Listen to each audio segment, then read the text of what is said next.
So good evening, everyone. I'm so glad that you're here. And if your friends aren't, be texting them and say, hey, get in here.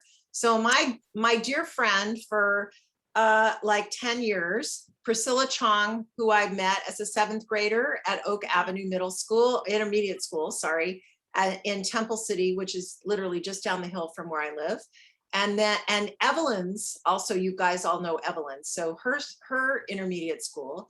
And then Priscilla became the EIC at Temple City High School, and then became a TA at Yearbooks at the Beach. How many years were you a TA? At least like 2 or 3. Yeah.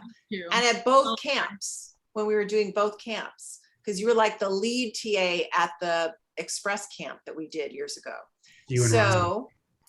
So it's super exciting to have her here.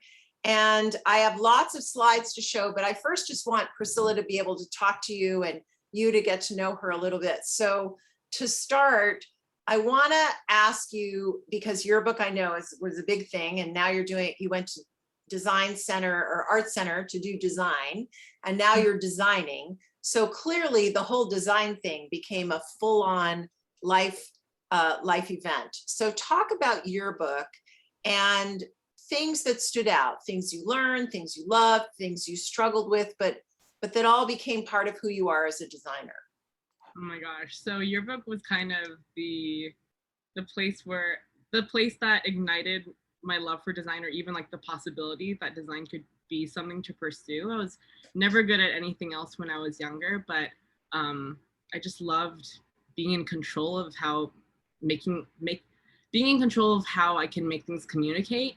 And that is something that has followed me through Yearbook, and I've learned through Yearbook. There's so many things to talk about. I think the most important thing that I've learned, especially as a leader and as an EIC, that I actually didn't have many opportunities to learn about in design school that are really, really important in the real world, are just communication skills and how to be a leader, or as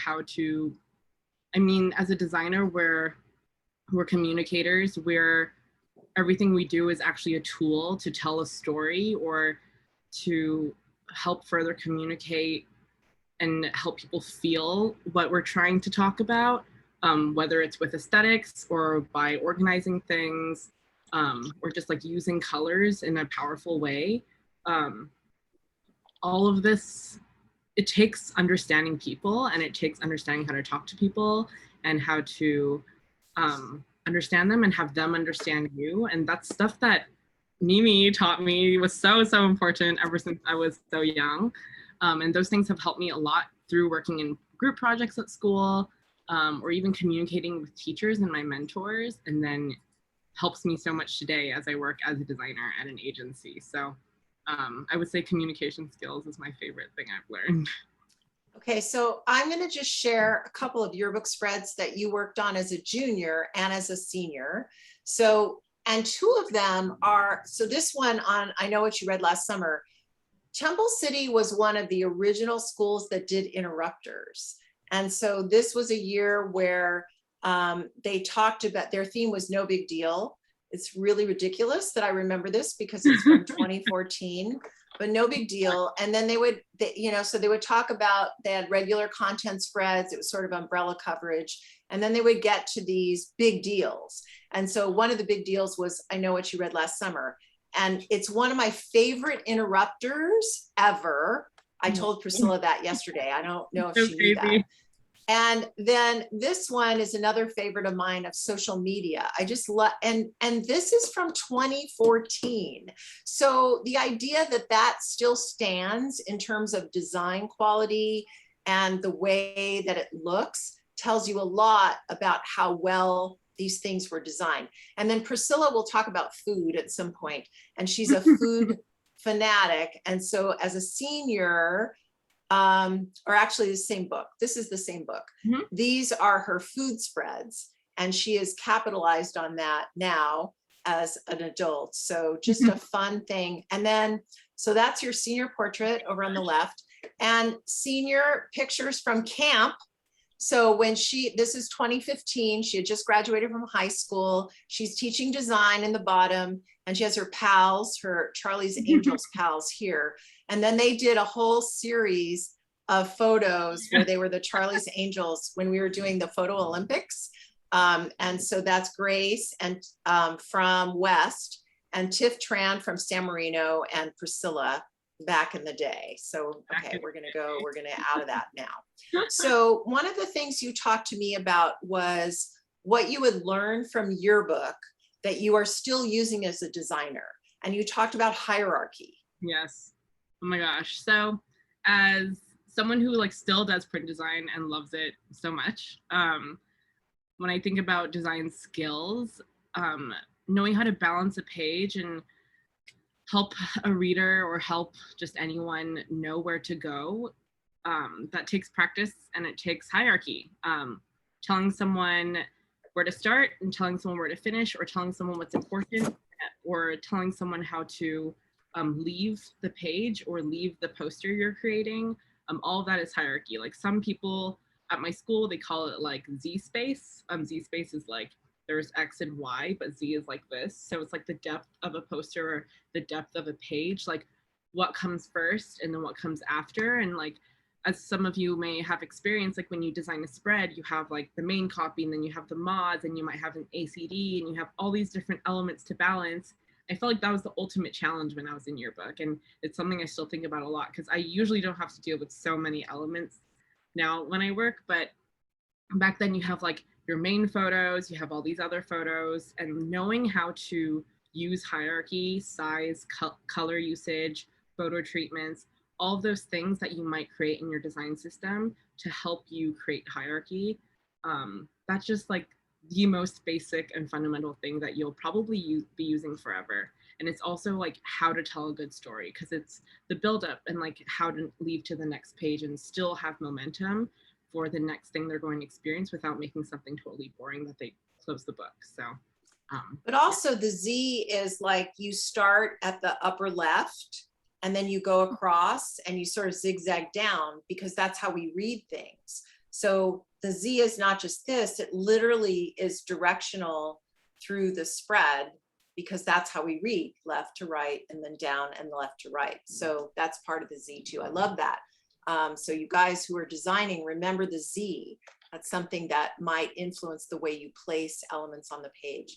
So one of the things, as a designer, I'm a designer too, my degree's in design, that designers love to talk about are their, and I call them their fonts of the moment, because literally they change on a daily basis. So I've made a slide of Priscilla's fonts of the moment, and I'm just going to let you talk about them and why you think they're cool, because the designers will think this is fun. Okay. And I notice I tightly kerned Times Roman because that was my instruction. You like it only, but if it's tightly kerned. So yes, so some classics that I love are Garamond and Times Roman. Also tightly kerned. Yes, tightly kerned, or just kerned to perfection. It really depends on the situation, but usually it's tighter. Those two are just some classics that are so legible and so beautiful, so underrated. Especially when you're young, you want to use all these cool fonts, but these fonts are actually so beautiful and will get you so far with proper usage and appreciation. Yeah, and then there's some more cool ones like Quartz Upright, which I just think is so much fun. It's like almost fashion-y with like the thicks and thins, but it's actually more witchy with how all of the ascenders and all the swashes are being drawn. My favorite and go-to sans serif these days is Founders Grotesque. I feel like it's a good alternate to, or a redrawn version of Accidents Grotesque. It has a lot of these contemporary shapes, but it's more wide and more humanistic because of its wideness and roundness. And then another fun one I like is Nicholas Types. There's something about it that feels kind of like Asian to me, with like the way the strokes are being drawn thick and thin. It reminds me of Asian brush strokes, but the shapes of the actual letters are still really European. So there's something fun about that. Freight in italics is one of my favorite fonts ever. It's actually Freight, and Freight italics is what is used on my website. Freight is a really beautiful, wide, humanistic version of a fashion forward serif, but in italics, it's so different. And the way that the curves are drawn, it's really different from how most serifs become italics. And then there's pitch sans, which is based off of like monospace fonts.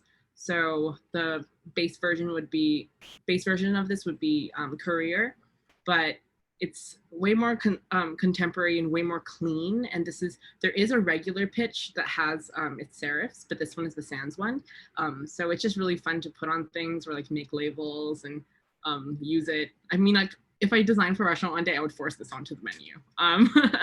But yeah. Well, when you look also at the intersections of where the serifs are, there's this little round thing that happens that's really cool. So, you know, one of the things when you're analyzing fonts to death is really looking carefully at how the serifs, how the intersections of the different parts of the letter come together. And there's almost like this little round thing, but not on the top, only on the bottom. So I see it on the T, and I see it on the I. And so and it's also a little bit extended, not totally, but yes, very cool. Very, very cool. I love the T of Founders Grotesque because of that little curve on the left. Very, very nice. Okay, so I think what we're gonna do, one of the things I wanna ask you is about storytelling, because we talked about this. So how is design a storytelling device? Oh, I mean, like words are so powerful, right? But unfortunately, not everyone has the attention span like me to get through a whole story sometimes. Or even if the words are powerful enough and you have the attention span to get through a whole story, there's a reason why we love videos so much or images so much, and it's because it helps us like create this larger experience or a more empathetic experience where you're more immersed in what you have a better idea of what you're supposed to be feeling or visualizing. And that's when a designer comes in. Like you can describe all of these things or write a really beautiful essay or a story, but when an illustrator who works with the writer comes in, they can help you actually visualize things. Or it's like watching Harry Potter versus reading it, like you have an actual taste of what the creator was thinking. And so as a designer, like that's our job too. It's to properly help communicate, make sure the viewer visualizes things the way it's intended. Yeah, the job of a designer is to just keep on learning things. Actually, this is something that me and my friends talk about a lot, because we're like, oh, are we just supposed to keep on looking at design to be good at design? And that's absolutely false. Like to be a good designer is to be really, really good at your topic. Whatever your project is, you have to be good at that so that you can communicate it to people who don't know what it is. And that's something I'm still learning, like with every client I deal with. So did I answer the question? Yes, absolutely. So Mike, I knew. I want to clarify something that you just said, Priscilla. When you're designing, I can't recall it precisely. You said it just a moment. When you're designing that project for that thing, let's say it's about you're doing a poster about clean water, and you have to focus on or be an expert at that thing. Do you mean that you have to be an expert on water or an expert on posters or both and more or neither? Can you clarify that a little bit?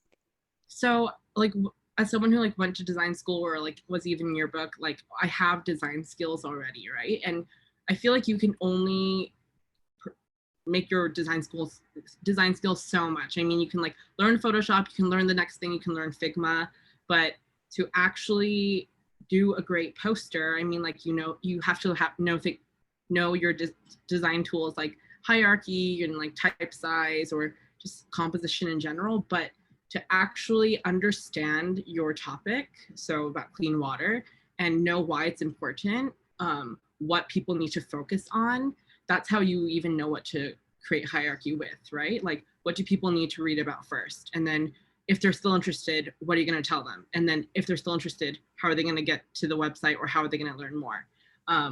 So really knowing your subject matter will help you teach it to others. Like one thing I really learned in a book that we're going to talk about in a bit is just how to do research. And for me, I'm not someone who can read for a long time. I'm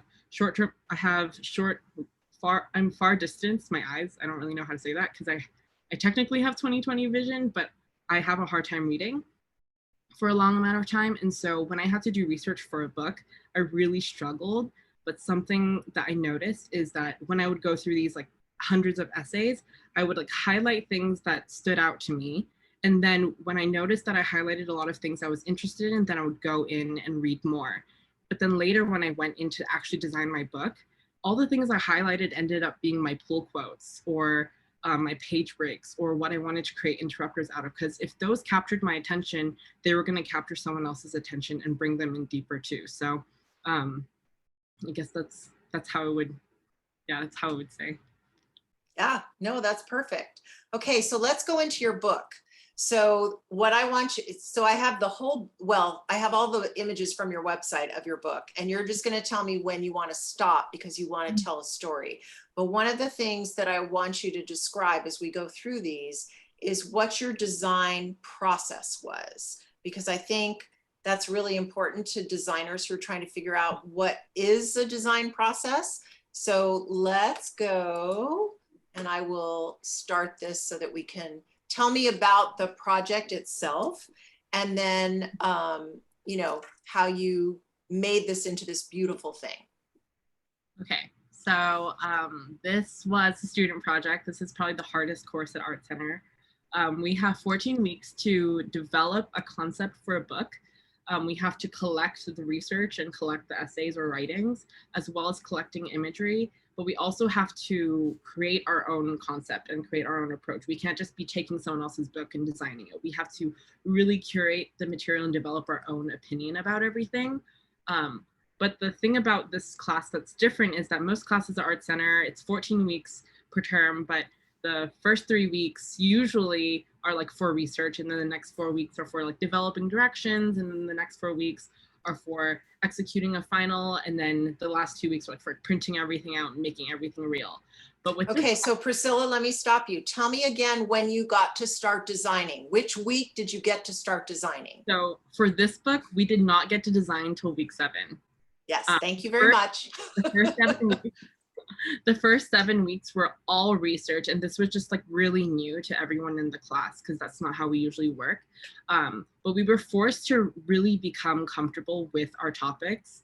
And so for me, I really struggled because I thought that I wanted to create a book about human voices in sound art after I experienced some while I was in Berlin. I was like so amazed by it. But then at week 7, I designed the whole entire book in 1 week. That's what we have to do. We're not supposed to think too much about it. We just need to put everything in the book. It was 400 pages while I'm taking other classes, so it was very intense.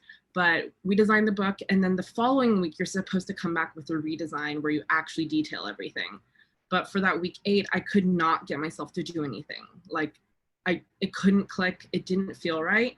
And the day before my class, I went back to all my research. I looked at all the things I had highlighted. And I realized that over the course of the 7 weeks since I first proposed my book, I had learned new things and I had felt new things about my research. And I realized that I learned so much about sound art that I realized that sound art, and I'm more amazed by the fact that sound art has like it's different from normal art. It has to live somewhere. It has to have a space. It has to be curated, or it has to be created in a space. And so I thought that was so amazing. And every piece of sound art lives so differently in a different type of space. So that's what I wanted this book to actually be focused on. So I redesigned the whole and curated and redesigned the entire book in the last 5 weeks of the class. But designing this book was so easy though, because I had done so much research and I was so confident in what I'm trying to communicate that it was easy. Like I redesigned the whole thing in 1 week and then just edited for the rest of the week. So. Okay, tell me about the box that the book is in. Okay, so for the box, there's a really famous sound artist / artist in general named John Cage, and he had locked himself in anechoic room, which is a room with like a ton of really deep acoustic foam, and they're the most quiet rooms or chambers in the world. And he locked himself in one for way too long, so long that he could almost hear his body parts moving within him because it was so silent, and he kind of went mad. Oh my God, you're So, kidding. Thank you. I just realized. Sure, if you were sharing it. Thank God Evelyn just came to tell me I'm not sharing my screen. So here's the book. And now, here's the box. Oh yes. Okay. So I was like so amazed by that, but because he's so famous, I didn't want to focus on him too much because most people think about him already when it comes to sound art. So I thought I'd honor him by doing some research on this. I emailed the 2 anechoic rooms in Southern California, and one of them is at a ear lab at UC Irvine, and this lady doctor was like so excited that I emailed her. She invited me in. I listened to my stomach growl, and she lent me some acoustic foam, and so I ordered more and decided to line the book with it because I want it to be a quiet space so that you can really experience sound. And so here, the introduction to my book, I ask you to be quiet. And then I have these images that are called veering images. And it stands for visual hearing. They're images that are so general that when you look at it, you can hear it. So in the back of your mind, you might hear like beeping or cars. But then throughout, when I start the book, I started with an artist named Christine Sun Kim. She's a deaf sound artist, and I have the dialogue of her TED Talk on one side, but then I feature a lot of her drawings that describe sound art throughout the first chapter. And then in the second chapter, some of you may deal with boring copy once in a while, and I'm very familiar with that. So for this chapter is a history on sound art, just because I felt like I wanted to be responsible about covering my bases. So I made the type size way larger. It was like 17 or 18. And then for all of the figure, I know it's massive. The rest of the book is in like 8 or 10. But for this one, I made it massive so people would pay attention. And I also stuck all the figures in the text so that I could keep this interesting. And I designed every single chapter according to the text that I'm covering, but it all is based off the same system. I am using Univer, and I'm using Big Caslon, which is a more contemporary cut of Caslon. So for that previous one, it was an essay about Brian Eno. And because this essay was mostly about Brian Eno's pull quotes, I had all of his pull quotes actually be the highlight of the text in the way I said it. And then in the next slide, this is one of my favorite things about print, is that you can create these kind of moments if you have a page count, to create this momentum and build up and tell a story the way you would want to hear it. So yeah, this is one of my favorite things I've ever done. Here is, you can't see it too much, but because I was focusing on sound art that was like based off of landscapes and like cities, I have all of the images full bleed, but multiplied with one of the colors of my book to show that it was covered in sound art. And then I also set this whole entire chapter in 2 columns so that it could like mimic a skyline and buildings. And so these are just some of the examples of how my design accommodates the content that I'm talking about. And so here we have an image of this art called Sound Walks that Janet Cardiff does. And then that mimics itself here in the text. She does these sound walks, and they're called double displays because she talks and you listen to her recording while you walk along the same path as her, so you have the same experience that she had. And so this was a fun opportunity to create an infographic, show you the route, while also having you experiencing the sound art. And so I actually transcribed every one of the tracks of the sound walk. And I did this gradient to show like the progress. And I also did a pull quote from each of the tracks. Yeah, close this window right here. Yeah, sorry. Okay. I'm just getting guidance from Evelyn. Hi, Evelyn. Okay.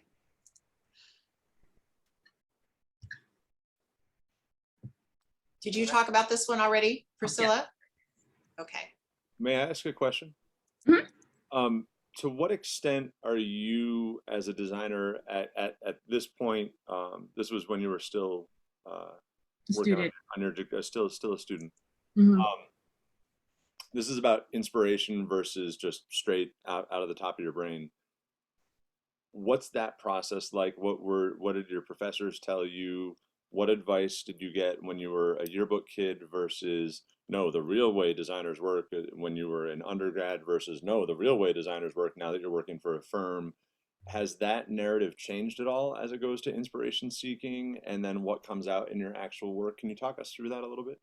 Ooh, inspiration seeking. I actually think we are going to talk about that a little bit later, but I will talk about it now, just in terms of this book. Sure. There's definitely a lot of looking at stuff. It's always looking at stuff. Like, no one creates anything original. It's impossible. Like, why would I even want to create anything if I wasn't excited about something else? That's just not how it works. And if it is, then someone correct me. But for this book, I just being at Art Center and surrounded by so many amazing designers, we were always looking at magazines or other art books. I think one of my inspirations during this term was Irma Boom. She's probably the greatest book designer of all time. And if you look up her work, every single one of her books is so, so different. There's some book designers like Experimental Jet Set who are like, we only use Helvetica and we have like this one look. And they always look like this and we always turn it like this and people come to us for that. But then there's Irma Boom, who she's done books for all kinds of artists. Some of my favorite books she's done for all of her lives, and every single book is so different because of the content. And so for me, like, that's something I really want to think about. I needed to make sure I was thinking about how to accommodate every piece of every essay or every piece of artwork that I was going to feature, and make sure I wasn't compromising, but I still wanted to create a system that was flexible enough to support all of it. So that's kind of the thinking for this book, at least. Irma Boom was definitely one of my biggest inspirations. But when I was in yearbook, all my other inspirations were definitely other yearbooks. Coming to yearbook camp, seeing who won gold, but also working with my friends and seeing what they were doing. Like, I felt like because we were students, and this is something that happened in the earlier days of Art Center too, and also in the later days, I'll get more into that later, is just like copying each other and being like, that's so cool, I want to do that too, because we just want to help each other, right? I feel like sometimes people can be really hostile about copying and it can feel like plagiarism, but that's something I'd actually like to talk about at the end, just because I've learned a lot about that myself. But in general, inspiration is good. Be inspired, copy things. Well, and make them your own, because you Exactly. don't want to like carbon paper, but yeah. Exactly. Okay, back to the book. Is there anything you want to say about any of it? So I'm just keep going. The previous slide, I was really excited about this one because this designer or artist, he creates art. He used to be a graphic designer, but he creates art that's really inaccessible. They're like really massive and they're based on location. And he says that the most important part of his art is the documentation. And so for his chapter, I decided to print his chapter on the luster paper so that it would focus more on the photography or the screenshots I was taking of his filmography, whereas the rest of the book was printed on a premium matte paper. So making fun decisions like that for the actual output always pays off. This one was fun. I featured a couple that used to be violinists, but then they started playing violins on the fences in Australia. And so all of the work, this chapter is designed really floaty and all over the place.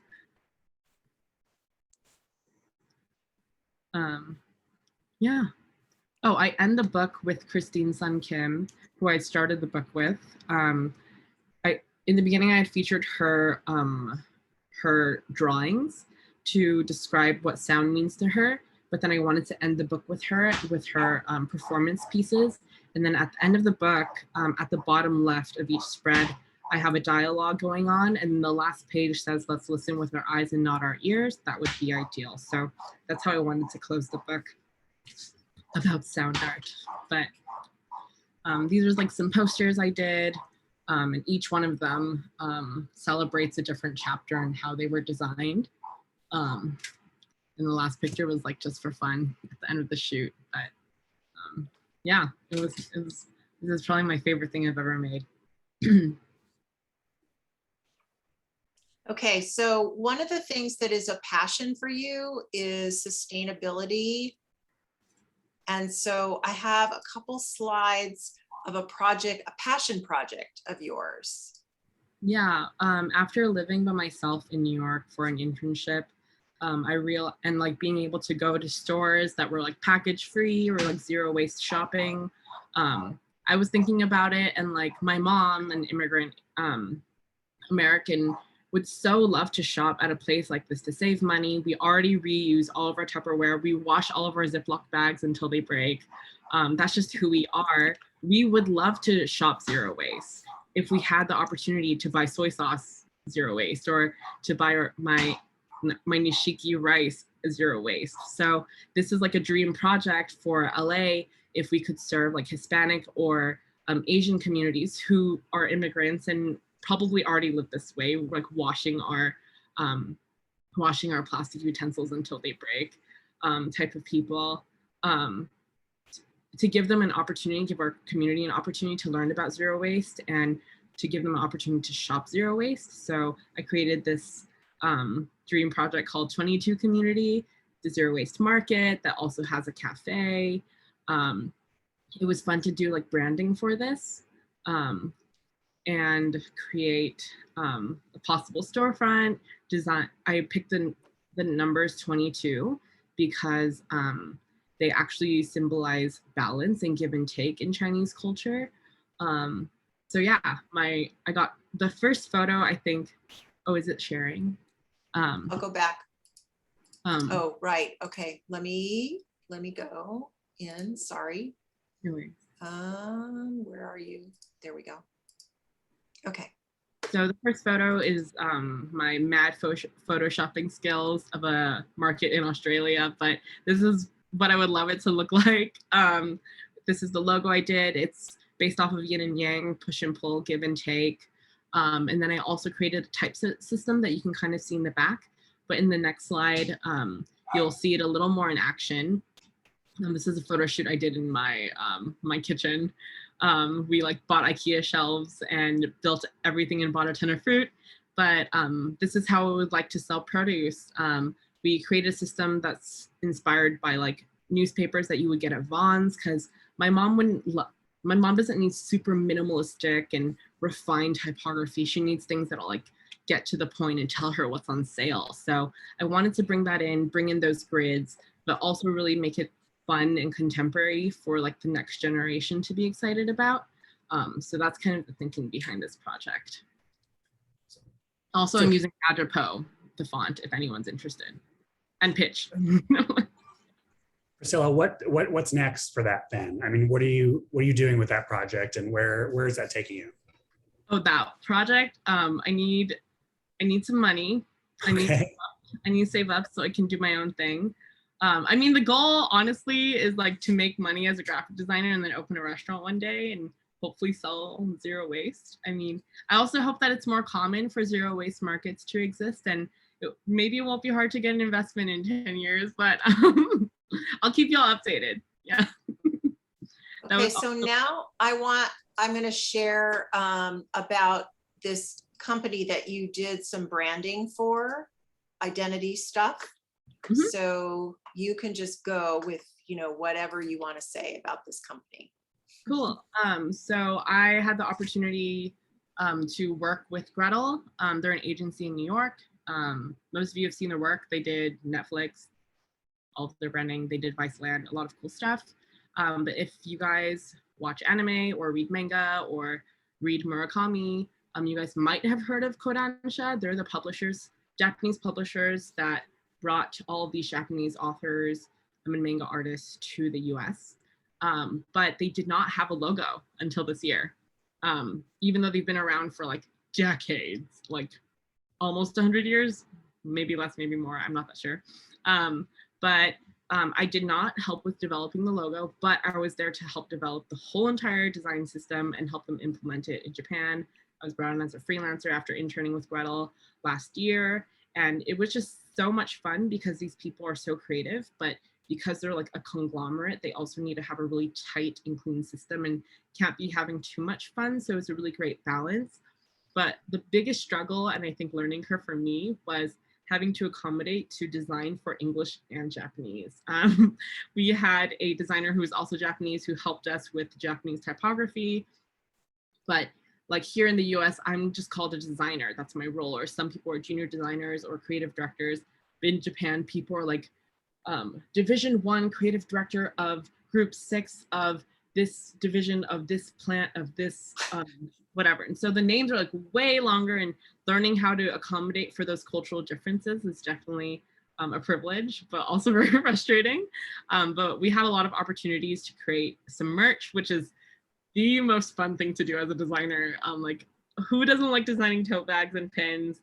So that was really fun. Also helps you work on your photoshopping skills because none of these are real yet. But then these are just an overview of some of the guidelines that I worked on. So this is more traditional branding work that I've done, creating a set of rules and creating a system to communicate those rules. That is so hard, but so worth it. And it's something that you have to do. You have to work on the brand to do so you can find out what's working or not. And so it's a very back and forth game, but it's really fun with a good team. Yeah, we were powerhouse. So it's like a style sheet. Yeah, it's literally a style sheet, but like 100 pages in Japanese and English. Yeah. Okay. What else do we have here? That's basically. If I could just ask on that. Yeah. Talk to us a little bit about that process that you went through in understanding your design, how your design is going to communicate to Japanese versus American audiences. And, you know, with the hope of how can we talk to our high school kids about being specific with their design to their community, understanding their community that they're selling to? Oh my gosh, like that's such an important question, because like the way I talk about doing research on like your subject matter, your consumer is just as important, right? Like they are also part of the research. You need to, when we do branding projects, for example, it's first things in the deck is always going to be brand voice, brand mission, brand story, right? Like those are the things we need to communicate. But then it's next slide, target audience. Like who are these people? What are the languages they use? If you're going to do social, do you have to use TikTok, or are you going to use Instagram if they're millennials, or are you going to use Facebook if they're boomers? Like that's literally conversations we have like on a daily basis. And then it's like, okay, so you're going to use Instagram, but do they like influencers? Do they hate influencers? Are they on like skater TikTok, or are they in like B TikTok?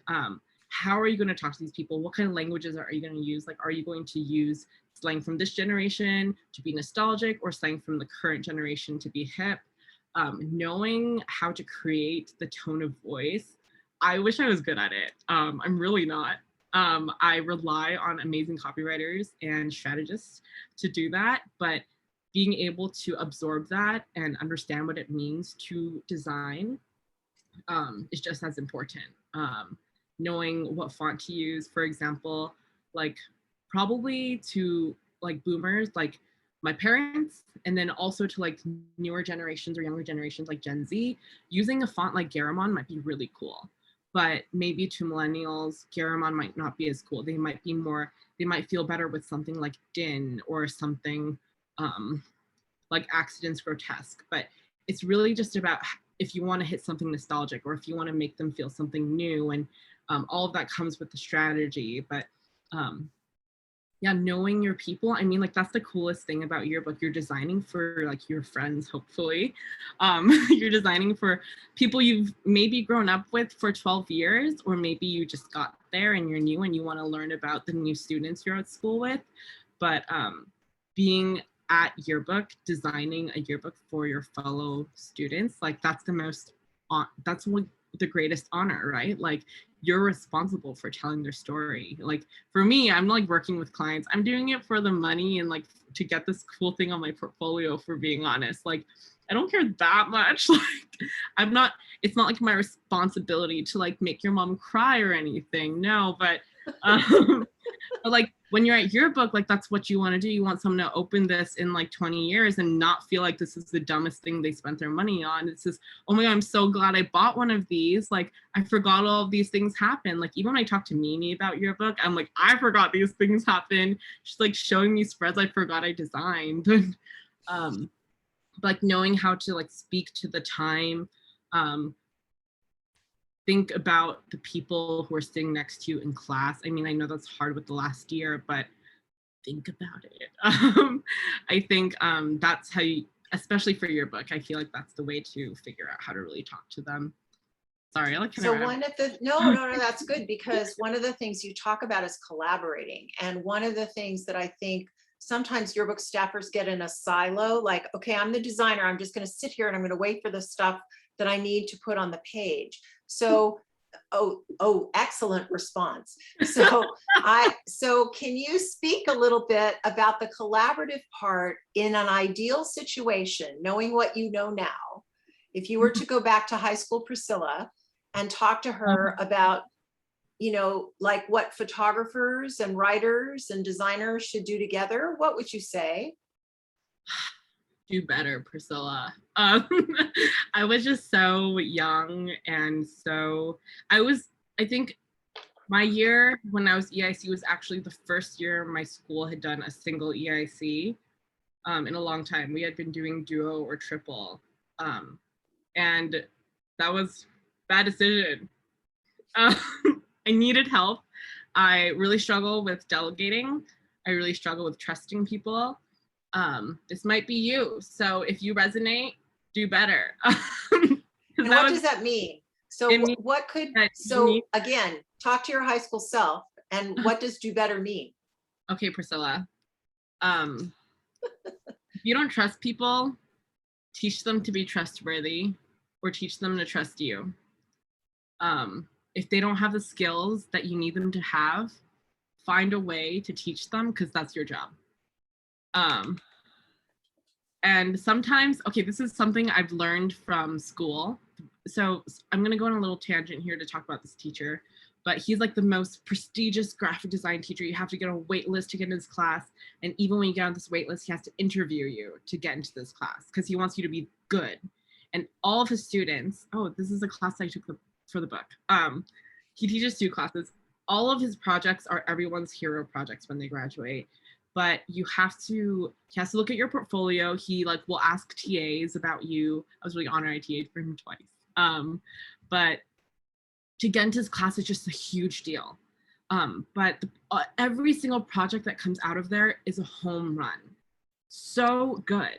But then after taking his class, I'm like, I feel like he didn't do that much. Like he's an amazing teacher, but like I grew so much. And I think that actually comes from the fact that he kind of just believed that I could. The fact that he believed that I was good enough and that I could create such a great project, even though I felt so incapable and so out of my league. The feeling that, oh, someone needs this of me and someone believes in me enough to do this, I just rose to the occasion. And actually most people will, if you give them that chance, like really believe in them. And so I wish that I had just believed in my teammates and trusted them more and gave them more opportunity and maybe not feel so shut out. But also something I struggled with and used to think was a weakness was that I'm really friendly. I used to think that I wanted to be this friendly person and so I couldn't have any authority, but that's so false. You can still be friendly and have authority. Something I've just learned over the years. And it's also just learning how to communicate better, right? Like learning how to prioritize what you're saying or who you're talking to. It's not just about you. Yeah, there's so many things. Okay, so final thing, this is a quote that you had me write down when we were talking. So I want you to talk about this just a little bit, because you did mention the copy thing before. Yes. So Mentioned it earlier. I don't want to like totally spoil my finale, but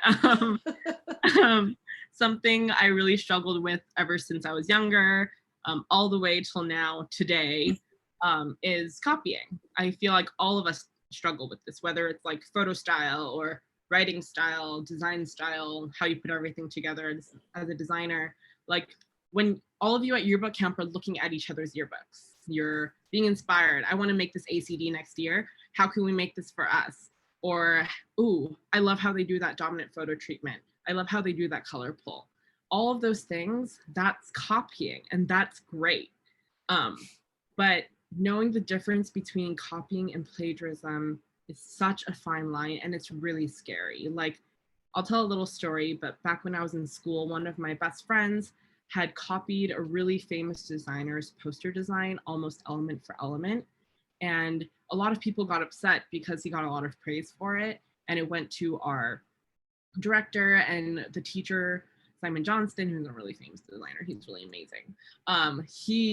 He heard about it too, but he didn't do anything about it. And everyone was really shocked. Like, you're just gonna let him get away with it? But this was like halfway through the term.